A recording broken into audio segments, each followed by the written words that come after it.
ভুয়ো ভোটারের খোঁজে প্রশাসনের কাছে বুথ সমীক্ষায় নানা তথ্য সামনে আসছে। সেই রকমই এক তথ্য সামনে এসেছে যা শুনে থ হয়ে যাবেন।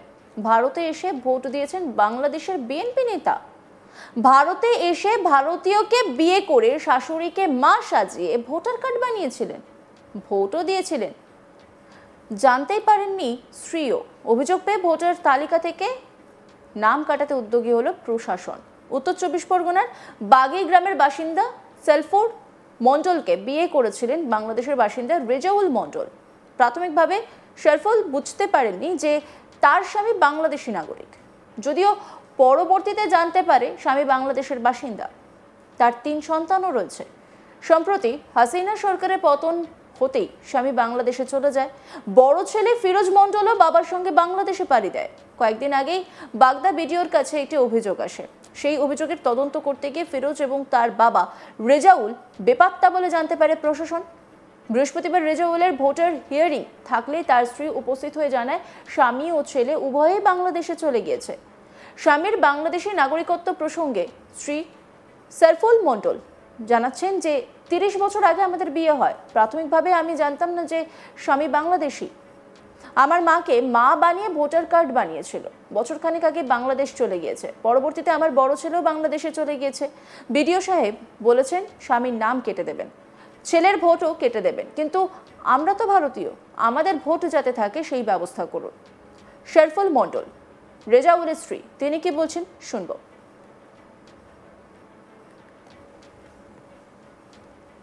আমি নাম কি? রেজাউল মণ্ডল। রেজাউল মণ্ডল কোথাকার বাসিন্দা উনি? উনি বাংলাদেশের। বাংলাদেশে? এ দেশে ছিল কিন্তু পরে জানতে পারি বাংলাদেশ। মানে বিয়ের পরে জানতে পারি? হ্যাঁ হ্যাঁ। আপনার কতদিন আগে বিয়ে হয়েছে? এটা 30 বছর আগে। 30 বছর আগে। উনি এখন কোথায় আছে? বাংলাদেশে চলে গেছে। কেন? অনেক আগেই চলে গেছে, কেন বলতে পারবো। কতদিন আগে চলে গেছে? বছর 1.5 হয়ে যাচ্ছে। বছর ধরে। আপনার কয় ছেলে মেয়ে? 3টে ছেলে। 3টে ছেলে কি এখানে আছে? হ্যাঁ। তাদের ভোট আছে? হ্যাঁ। আপনার স্বামীর ভোট হয়েছে? হ্যাঁ। ভোটের জন্য এই যে হিয়ারিং গেছিলেন, বিডিও অফিসে গেছিলেন কালকে? হ্যাঁ হ্যাঁ, ওনার ভোটের জন্যই না, ওনার ভোট কেটে দেবে তাই। আমার ভোট কেটে দেবে? কার ভোট কেটে দেবে? স্বামীর। স্বামীর ভোট কেটে দেবে কেন? হ্যাঁ, ওই উনি বাংলাদেশি তাই। ওকে আপনার মায়ের নাম ব্যবহার করে শাশুড়ির নাম? হ্যাঁ হ্যাঁ। শাশুড়ি আর মার ছেলে হয়ে হ্যাঁ। উনি এই জায়গায় থাকে। হ্যাঁ। এটা ওনার বাড়ি, কানে প্রথমে হয়তো জানিনি আমরা, তারপরে গিয়ে জানতে পারি বাংলাদেশ। মানে আপনার মায়ের নামে ভোট করে উনি ছেলে হিসেবেই থাকে। ছেলে হিসেবে থাকতেন? হ্যাঁ। কতদিন তারপরে ভোট দিয়েছেন আমি? আপনার স্বামী? সেইটা তো বলতাম। কত বছর ভোট দেয়? ভোট দিয়ে কতদিন ভোট হয়েছে? ভোট দিয়েছে, তা কতদিন দিয়েছে ওইটা তো এই যে বলতাম। বাংলাদেশি বাসিন্দাকে আপনি বিয়ে করেছেন, এবার এটা জানেন না আপনি? আগে জানতাম না, উনি তো এই গ্রামেই থাকতো, আচ্ছা। এই দেশেই থাকতো। কতদিন হলো এখান থেকে পালিয়ে গেছেন? তা 2 বছর মতো। হ্যাঁ, 1-2 বছর মতো। 1-2 বছর। অত ঠিক নেই কিন্তু চলে গেছে। বড় ছেলেও তো বাংলাদেশে চলে এখন আমার ছেলে প্রেম করে ঘাটবঙ্গারে করলি, এখন সেই মেয়েটা আমার ছেলের সাথে চলে যায়। গেলে ওটা ওই পুলিশ আমার খুব চাপ দেয়, দিলি আমি মেয়েটা খুব কষ্ট করে এনে পুলিশের হাতে তুলে দিই। দিলি এবারে পুলিশ সেই মেয়েটাকে নিয়ে গিয়ে এবার আমার ছেলেকে বলে যে তোর পাচার করে দেবো বাংলাদেশে, আমাদেরকেও বলে যে কুচবাকে দেবো। তারপরে আমি বলছি যে স্যার আমি তো বাংলাদেশি না, আমার স্বামী ছিল বাংলাদেশি, সে বাংলাদেশে চলেও গেছে আগে। তারপরে ছেলে প্রেম করাতে ছেলেরও ওরকম বলে ছেলে কোন দিকটা পালিয়ে বাংলাদেশেই গেছে, পালিয়ে চলে গেছে। হ্যাঁ। ছেলেও বাংলাদেশে? মানে স্বামী এবং ছেলে দুজনই বাংলাদেশে? হ্যাঁ হ্যাঁ। ছেলের নাম কি? ফিরোজ মণ্ডল। এটা কি বড় ছেলে? হ্যাঁ, একটা বড় ছেলে। ফিরোজ। তারপরে মেজে ছেলে বোম্বাই থাকে, ওখানে পুলিশ গিয়ে ওর মারধরও করে, ভাই কোথায়। কিন্তু ওই ছেলেটা খুব ভালো, ওর কোনো রিপোর্ট নেই, গ্রামের সবার কাছে যাবেন। বোম্বাই থাকে? আর ছোটো ছোটো বাড়ি থাকে? আর ছোটো ছেলে স্কুলে গিয়েছিল, বাড়ি আসলে। ভিডিও কি বলেছে? ভিডিও তো লিখিত দিয়ে এসেছি, এখন কি বলবে তা আমি তো জানি না। আপনার স্বামীর ভোট কি কেটে দিয়েছে? কেটে দেবে, ছেলের ভোটও কেটে দেবে। ছেলের ভোটও কেটে দেবে? হ্যাঁ, স্যার বলেছে। এটা কি বাংলাদেশি আপনার স্বামী? স্বামীটা বাংলাদেশি, কিন্তু ছেলে তো বনগাঁ হসপিটালে হয়। স্থানীয় তৃণমূল কংগ্রেসের সংখ্যালঘু সেলের নেতা শাহাদাত মণ্ডল জানিয়েছেন, আমরা জানতে পারি যে এই রেজাউল মণ্ডল বাংলাদেশি এবং সে বিএনপি নেতা ছিল। সাম্প্রতিক হাসিনা সরকারের পতনের পরে সে আবার বাংলাদেশে ফিরে গিয়েছে। তার ভোট কেটে দিই, কিন্তু রেজাউলের স্ত্রী এই দেশের, আমরা সেটা জানি, এবং তার ছেলেরাও এই দেশেরই। এরা যাতে এখানে থাকতে পারে সেই ব্যবস্থা করা হোক। সাওদাত মণ্ডল। তিনি কি বলছেন শুনবো। আমি কিছুদিন বাদেই শুনলাম যে ও তো বাংলাদেশি, ওখানেই চলে গিয়েছে। ওখানে আওয়ামী লীগ সরকার যখনই পরাস্ত হয়েছে, হাসিনা যখন ওই দেশ থেকে এই দেশে চলে এসেছে, তখন ও যেহেতু বিএনপি করে, সেই হিসাবে ও ওর দেশে পৌঁছে যায়। ওই দেশে কি বিএনপি নেতা হ্যাঁ, ছিল? বিএনপির নেতা ছিল উনি একজন। এখানে কি ঢাকাতেই ছিল? হ্যাঁ, এখানে বিয়ে থাওয়া করে আমরা তো আর অত সঠিকভাবে বলতে পারবো না।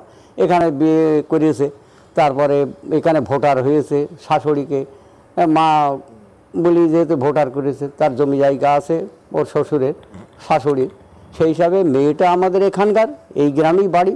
আমরা তাকে তো চিনি, তার দুটো বাচ্চা আছে, সেও এখানকার। কিন্তু ওই যে জামাইটা এখানকার না। এই বিষয়ে বনগাঁর জেলা বিজেপির সভাপতি দেবদাস মণ্ডল কি বলছেন শুনবো। কি বলবেন? দেখুন, কালকে সম্ভবত হিয়ারিং ছিল। এই যে বাংলাদেশি যে লোকটা, এই ভোটার কার্ড, তার ভোটারেরই মনে হিয়ারিং ছিল। তার ভোটার কার্ড, আধার কার্ড, পাসপোর্ট সব হয়ে গেছে। কি করে করলো? তার শাশুড়িকে মা সাজি, এখানে শাশুড়িকে মা সাজি। যখনই দেখছে যে পুলিশ সরকার তৎপর হয়েছে, তখনই কালকে হিয়ারিংয়ে না গিয়ে পালিয়ে গেছে। কিন্তু আমরা যেটা শুনলাম, সেটা নিশ্চয়ই ইনভেস্টিগেশন করে দেখবে, বাংলাদেশের বিএনপি নেতা সে এখানে এসে আশ্রয় নিয়েছিল এবং হিয়ারিংয়ে উপস্থিত না হওয়ার কারণে সে, এবং পাসপোর্ট আছে, আমরা যেটুকু জেনেছি, সে পাসপোর্টে বাংলাদেশে পালিয়ে। শুধু তাই নয়, আপনারা ভাবুন, এরা হলো বাংলাদেশি মানুষ, বাংলাদেশের নাগরিক, বাংলাদেশের নেতা, এখানে এসে আবার তৃণমূলের ভোটার। এই হলো তৃণমূলের ভোট ব্যাংক। দিদি এই যে আপনার বাঙালি প্রেম দেখাচ্ছে না, এই কারণেই বাঙালি প্রেম দেখাচ্ছে। অ্যাকচুয়ালি বাঙালি শীর্ষে আছে, বাঙালিকে সবাই সম্মান করে। এই বিষয়ে বাগদার বিডিও প্রসূন প্রামাণিক কি বলছেন শুনবো। একটা কমপ্লেন আমরা পেয়েছিলাম, অভিযোগ আমরা পেয়েছিলাম, তার ভিত্তিতে তদন্ত চলছে। তদন্ত সূচনা পর্বে যখন আমাদের ইলেকশন সেকশনের স্টাফ ওখানে যান, তখন বাড়িতে বাবা বা ছেলে কাউকেই পাওয়া যায়নি। তদন্ত প্রক্রিয়া চলছে, তদন্ত প্রক্রিয়া কমপ্লিট হলে আমরা এই বিষয়ে বিস্তারিত বলতে পারবো। উনি তো যেহেতু বাড়িতে নেই, সেক্ষেত্রে আপনারা কি ব্যবস্থা নিচ্ছেন আর কি? না, এখন উনি কোথায় গেছেন, কোথায় আছেন, এই বিষয়গুলো জানা দরকার। না হলে তো পুরো তদন্ত প্রক্রিয়া শেষ না হলে এই বিষয়ে কিছু বলা মুশকিল এখন। যদি এখানে না থাকে কি তাদের ভোট কাটার প্রক্রিয়া? না, এখন দেখতে হবে যে তিনি কোথায় গেছেন। এখন যদি বাইরে কাজ করতে যান, সেটা একটা আলাদা বিষয় হচ্ছে। কি এই দেশীয় বাসিন্দা কি? না, এখনও তো তদন্ত প্রক্রিয়া শেষ হয়নি, এই বিষয়ে কিছু বলা সম্ভব নয়। অন্যান্য খবরের আপডেটের জন্য অবশ্যই নজর রাখুন আজ তাক বাংলার ইউটিউব স্ট্রিমিংয়ে। লাইক, কমেন্ট, শেয়ার এবং সাবস্ক্রাইব করতে ভুলবেন না।